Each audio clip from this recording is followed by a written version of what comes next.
नमस्कार मित्रों, एक बार फिर से आपका स्वागत है हॉक फीड न्यूज में। भारत को आंख दिखाने वाले नेपाल में अब सियासी लड़ाई तेज होती जा रही है और चीन भी उसकी मदद नहीं कर पा रहा है। यानी चीन को नेपाल अपना आका समझ रहा था, लेकिन अब उसका आका भी कमजोर पड़ता नजर आ रहा है। और यह सब कुछ हुआ है प्रधानमंत्री मोदी के इस जबरदस्त दांव से। दरअसल आपको बता दूं कि प्रधानमंत्री मोदी की विदेश नीति की हर तरफ तारीफ हो रही है और उसके बाद अब नेपाल, जिसने भारत के विरोध में जाने की कोशिश की थी, वहां पर सियासी हालात बिगड़ते जा रहे हैं और ओली की कुर्सी जाना तय हो गई है। लेकिन सबसे बड़ी बात कि चीन भी उसमें कुछ नहीं कर पा रहा।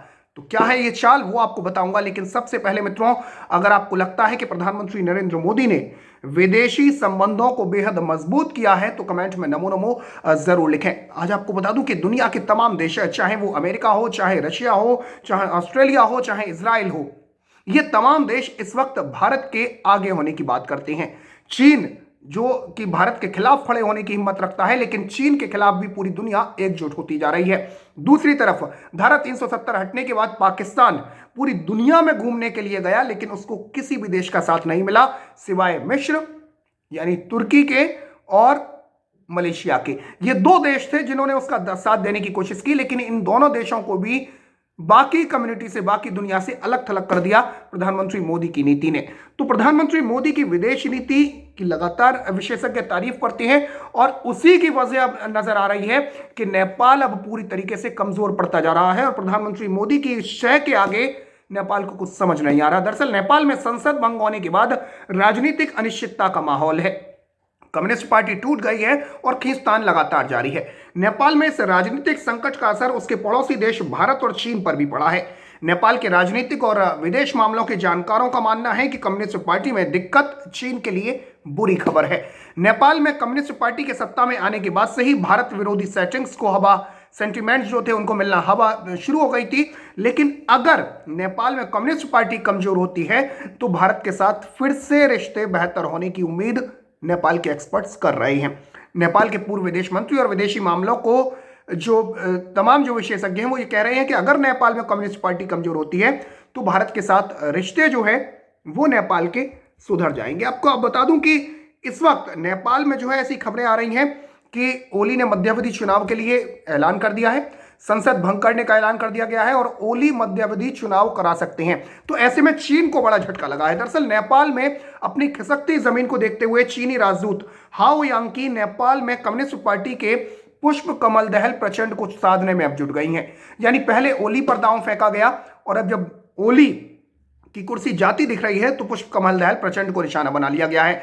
नेपाल की राष्ट्रपति विद्यादेवी भंडारी से मुलाकात करने के बाद चीनी राजदूत ने प्रचंड से मुलाकात की और पुष्प कमल दहल, प्रचंड के करीबी सूत्रों से यह जानकारी है कि यह मुलाकात तकरीबन 30 मिनट तक चली और इसमें नेपाल के वर्तमान राजनीतिक हालात पर चर्चा हुई। प्रचंड के करीबी नेता विष्णु रिजल ने ट्वीट करते हुए कहा कि इस बैठक में द्विपक्षीय चिंता के मुद्दों पर बातचीत हुई। दरअसल नेपाल के प्रधानमंत्री केपी शर्मा ओली के संसद भंग करने के बाद मध्यावधि चुनाव में उतरने के फैसले से चीन को करारा झटका लगा है।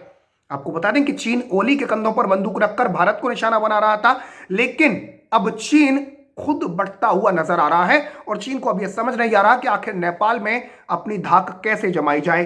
क्योंकि नेपाल में जिस सरकार के सहारे वो चल रहा था, जिस प्रधानमंत्री के सहारे वो चल रहा था ओली, वही अपनी कुर्सी अब नहीं बचा पा रहे हैं और चीन भी उनकी मदद नहीं कर पा रहा। हाओ यांकी ने बहुत कोशिशें की, लेकिन हाओ यांकी भी कुछ नहीं कर पाई और नेपाल में कम्युनिस्ट पार्टी इस वक्त टूट की कगार पर है। आपको बता दूं कि रॉ चीफ नेपाल गए थे मिलने। आपको शायद याद हो कि कुछ दिनों पहले रॉ चीफ नेपाल गए थे और नेपाल के प्रधानमंत्री से मुलाकात की थी। उसके बाद से, उनके आने के बाद से लगातार नेपाल में आप जिस तरीके से देख रहे हैं कि हालांकि सियासी उठापटक पहले से जारी थी, लेकिन उस उठापटक को अब और बल मिल चुका है और पुष्प कमल दहल प्रचंड ने यह साफ कर दिया है कि जब तक जो फैसले हैं वो समझौते के साथ नहीं लिए जाएंगे तब तक नेपाल में ओली की कुर्सी सेफ नहीं रह सकती। दरअसल राजनीतिक विश्लेषकों का यह कहना है कि नेपाल कम्युनिस्ट पार्टी दो गुटों में बंट गई है, दो धड़ों में बंट गई है और चुनाव से पहले टूट सकती है। ऐसा माना जा रहा है कि अगर नेपाल कम्युनिस्ट पार्टी टूटती है तो नेपाली कांग्रेस के जीतने की संभावनाएं बढ़ जाएंगी। नेपाली कांग्रेस लंबे समय से आपको बता दूं कि भारत के साथ अच्छे रिश्ते रखने का समर्थन रखती है और ओली सरकार चीन के इशारे पर काम कर रही थी और नेपाल सरकार के कामकाज पर चीन का काफी हस्तक्षेप था। तो अगर कम्युनिस्ट पार्टी जाती है, नेपाली कांग्रेस आती है, तो भारत के साथ रिश्ते सुधरने की उम्मीद है। और अब यह लगभग तय होता जा रहा है कि नेपाल में कम्युनिस्ट पार्टी का जो बोरिया बिस्तर है वो उठना तय है और ओली की कुर्सी जाना तय है। आपको बता दूं कि खबरें हैं कि नेपाल ने चीन के कहने पर ही देश का नया नक्शा जारी किया था, ऐसी खबरें भी थी। और चीन नेपाल में लगातार अपना निवेश बढ़ा रहा है और यह वह भारत से 5 गुना हो चुका है। तो कहीं ना कहीं यह वजह थी झुकने की। इसके अलावा सोशल मीडिया पर खबरें तो ये भी थी कि कुछ ना कुछ ऐसा है हाउ यांकी के पास ओली का, जो ओली उनकी तरह उनके आगे बिल्कुल बेबस से नजर आ रहे हैं। लेकिन वो क्या चीजें, उस बारे में बात नहीं करना चाहता। लेकिन फिलहाल आपको बता दूं कि खबरें ये आ रही हैं कि नेपाल ने जो गलत नक्शा, जो भारत का जो 3 इलाके अपने नक्शे में दिखा दिए थे, लिम्पियाधुरा, जो तमाम जो उत्तराखंड के जो 3 इलाके थे, तो उसके पीछे भी कहीं ना कहीं चीन का हाथ था। लेकिन अब चीन पूरी तरीके से पस्त पड़ता हुआ दिखाई दे रहा है।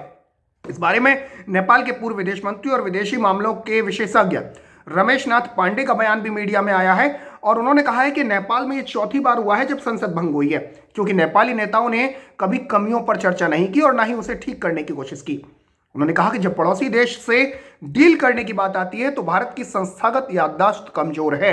भारत अपनी वैश्विक भूमिका की उम्मीद कर रहा है, लेकिन उनका कहना है कि पांडे के मुताबिक भारत और नेपाल ने इतिहास से मिली दिक्कतों को हल करने का एक सुनहरा मौका खो दिया है। भारत में मजबूत सरकार है और नेपाल में कम्युनिस्ट पार्टी बहुमत में थी।